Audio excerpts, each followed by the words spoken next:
é um prato de cuscuz. Mas não é cuscuz, é cuscuz. E aí eu vou explicar pra vocês o que o EAT tem a ver com cuscuz, tá? Oi gente, tudo bom com vocês? Tô aqui para mais um vídeo. Dessa vez eu decidi fazer uma mini metáfora para ver se a gente consegue entender essa história de EAT do caramba, essa sigla maldita. Mas vamos lá. Eu vou fazer uma metáfora que uma vez eu aprendi, né, num curso de cinema, com o diretor do filme O Cheiro do Ralo. Ele foi lá dar uma entrevista e aí, tipo, em determinado momento fizeram uma pergunta pra ele e falaram assim: mas por que só os seus filmes fazem tanto sucesso? Aí ele chegou e falou assim: é porque eu falo a língua que eu sei falar. Eu falo com quem eu sei falar. Só um minutinho. É sério isso? Para, gente! Eu tô ocupada agora pra vocês ficarem brincando de estrelinha. Vou mostrar aqui pra vocês aqui, ó. Agente do carro número 1. Fala oi, Dorothy. Oi, oi, oi, oi. Vem aqui. Ué, agora você vai aparecer. Agente do caos número 2. Oi, oi, oi, oi, oi. Dorothy e Corona. Vocês vão ficar ouvindo aí os menininhos dele, tá? Bom, então. E aí, isso me marcou. E, cara, não deixa de ser verdade. Por isso a metáfora do cuscuz pra gente poder entender EAT. Seguinte, o cuscuz, ele é uma comida tipicamente africana, né? Os negros trouxeram pro Brasil. E ele se popularizou no Nordeste brasileiro. Bahia, Pernambuco, todo esse povo lá adora o cuscuz. Inclusive eu, pois sou pernambucana, né? Beleza. Quando o cuscuz veio pro sul e pro sudeste, ele sofreu diversas adaptações. Então a gente tem o que é conhecido como cuscuz paulista, né? Que é aquele cuscuz numa forma assim, toda redondinha, parecendo um bolo, cheio de terengo-dengue, barará. Cara, aquilo não é cuscuz. Cuscuz mesmo é esse aí que eu mostrei pra vocês. Entendeu? Que não é nem cuscuz, como eu disse, é cuscuz. E o filme tá num cenário estranho porque eu gravei aquela primeira parte do vídeo na casa de manhã. Então, o que tem a ver tudo isso com EAT? É o seguinte, a mesma coisa. Como é que o Google vê e como é que o Google sabe que um autor não é um autor, que na verdade aquilo ali é um redator e tudo mais? Ele não sabe.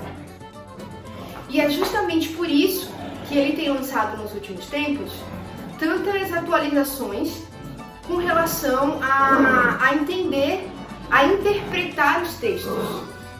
Porque é isso que ele vai fazer. Ele vai interpretar o texto. Ele vai, os algoritmos vão ser capazes de entender a expertise que tem por trás da pessoa que escreveu aquele texto. E aí, você chega assim e fala: mas eu tenho um redator que ele é ótimo fazendo texto para caminhão, e aí ótimo porque ele tem caminhão, tudo bem, beleza, tudo ótimo.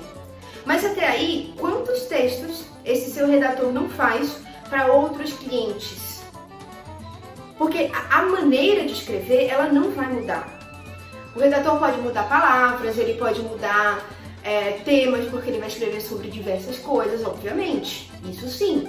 Mas a maneira de ele escrever vai ser a mesma. E o Google, ele vai se tornar capaz de interpretar isso.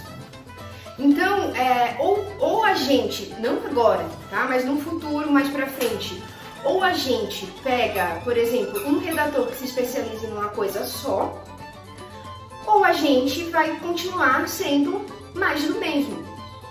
Por que isso acontece, né? Por que um texto não pode ser escrito um redator só não pode escrever para vários clientes? Porque ele faz pesquisas, ele faz um monte de coisa? Pode. Mas imagina que quem está por trás daquela pesquisa está querendo realmente saber de alguma coisa que vale a pena para a vida dele. E aí ele vai ler um texto que foi feito só para estar no blog, para atrair tráfego por causa de uma palavra-chave. Ele vai ser informado de quê? De nada. E é isso que o EAT vem trazer pra gente. Então, esses dias, eu sempre fujo dessas coisas, mas antes de ontem eu recebi um WhatsApp de um cara, eu tava num grupo XPTO aí, e o cara falou assim, oi Carol, tudo bem? Eu falei, tudo bem, né? Tipo, ele, eu queria te convidar porque eu vou fazer um grupo onde todo mundo vai ter os seus clientes, cada cliente tem os seus blogs, e aí a gente vai ficar trocando link entre esses blogs, e não vai ser de do mesmo domínio para o mesmo domínio, vai ser tipo entre blogs de clientes. Aí eu pensei assim, eu falei, não é troca de link, né? Também não é uma PBN. Mas é algo que é certo? É algo que vai levar valor agregado pro usuário ler um conteúdo daquele? Ou vai ser só pelo link? O Google ele não está mais dando atenção só para link ser link. E eu digo isso de verdade, por experiência própria. A gente na agência tem diversas discussões sobre isso. Tipo, não adianta mais a gente conquistar um link só por ter um link. Só para bater uma meta. Isso não adianta, isso não conta. E o link building faz parte do EAT. O que é o EAT? O EAT é uma sigla que o Google nos falou, na verdade, né? Tipo, falou não, ele postou lá que ele é desses, né? De repente foi parecendo a Carla no Big Brother. Olha, tem um segredo aqui, vou soltar pra vocês. Não é isso. Mas ele libera, né, as atualizações dele. E o EAT, ele quer dizer expertise, autoridade e confiança. Isso traduzindo para o português, né? Em inglês é expertise, authoritiveness and trustworthiness. Difícil de falar essa palavra. Tem outro. Mas a gente fala. E o que isso quer dizer? Que um site, ele tem que ter expertise, né? Ele tem que ter autoridade no meio que ele está atuando e ele tem que ser confiável. Então, será que essa estratégia de links que esse cara comentou é confiável? Vai ter valor agregado? E aí é onde a gente entra a questão do valor agregado.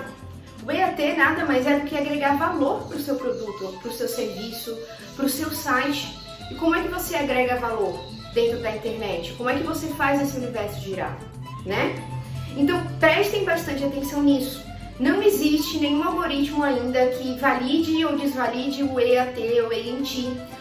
Não existe nenhum algoritmo que te penalize porque o seu EAT está errado. Não existe nenhuma forma de ver se o EAT está certo ou errado. Não existe. Tá? O que existem são pessoas que estudam, pessoas que observam as atualizações do Google, que leem muito os algoritmos, as atualizações de algoritmo, as patentes dos algoritmos, que leem o guia sempre para ver o que ele está atualizando ali.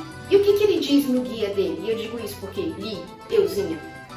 Ele diz o seguinte, um site, ele tem que ter valor para o usuário. Se o usuário for pesquisar desde uma mochila, e ele até usa um exemplo de uma e-commerce de uma mochila, se ele for pesquisar desde uma mochila até um empréstimo pessoal, qualquer site que ele encontrar vai ter que ser valoroso para ele, porque ele está desejando tomar uma ação dentro do Google. E o objetivo do Google é fazer com que a gente tenha as respostas mais rápidas que a gente quer no menor espaço de tempo. Então, o seu site, ele tem que, além de ter um bom conteúdo, além de ter um link building que tenha valor agregado, ele tem que ter os Core Web Vitals muito bons, que é um negócio que vai começar a valer a partir de maio. E a gente está falando justamente sobre isso bastante. O Felipe Bazon lá no Don't Panic Disorganic, que é o canal dele, fala muito sobre isso. A gente tem que ter a performance do nosso site muito boa, dados estruturados, tempo de carregamento. Então é tudo um conjunto.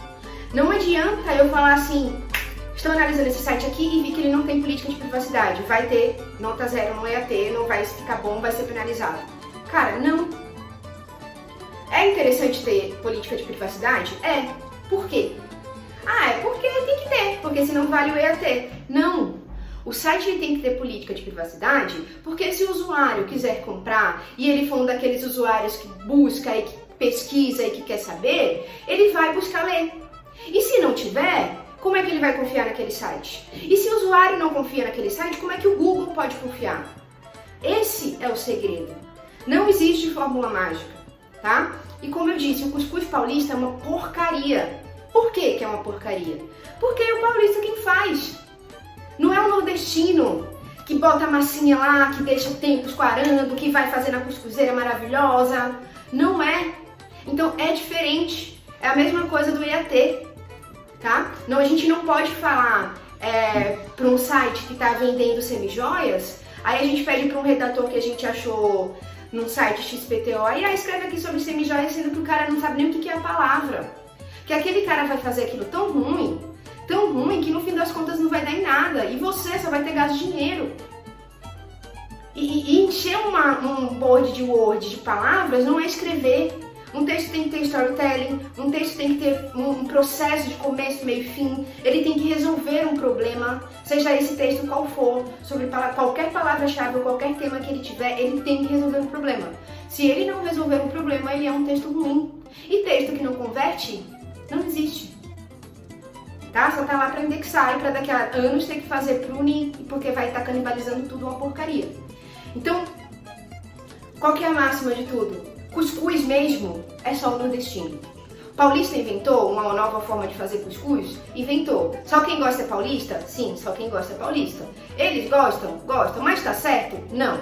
A mesma coisa é a gente dentro dos nossos sites.